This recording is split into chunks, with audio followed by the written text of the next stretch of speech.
Within hours of taking office, President Trump made good on one of his most controversial campaign promises.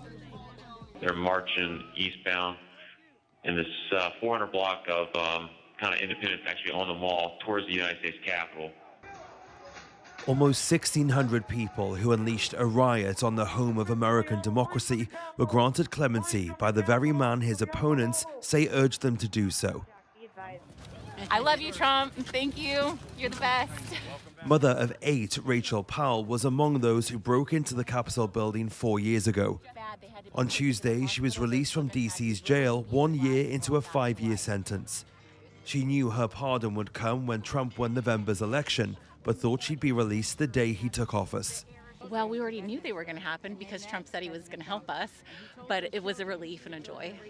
Watching him write those, we really thought we were going to be out last night, and so I'm surprised that it took this long to get me out. Like hundreds of other J6s, Rachel was helped by Cynthia Hughes and her Patriot Freedom Project, an initiative endorsed by Donald Trump, which covers legal bills and other expenses of those convicted.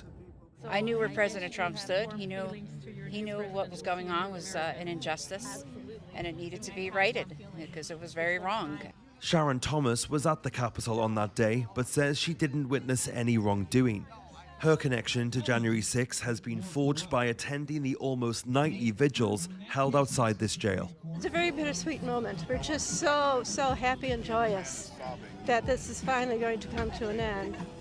But at the same time, it's bittersweet in that many of these people we may never see again. I hope we do. And they're wonderful people. It's just such a shame what happened to them. For some, their time behind bars has only crystallized their resolve. I was incarcerated for 3.5 years, and then after that, on August 29th, I was moved to the Pittsburgh halfway house, where I remained for about 5 months, and that's where I was released from last night. And instead of going home and tucking myself in a bed, I decided, you know what, I don't think I could enjoy freedom until everybody else gets to. So I drove through the night to be here this morning. January the 6th, 2021 will surely go down as a pivotal moment in American history. But in the current climate of polarization, the events of that day are warped by political allegiances. Donald Trump defended his controversial pardons by equating them to the family pardons his predecessor signed on his last day in office and murderers who don't get charged with having committed a crime.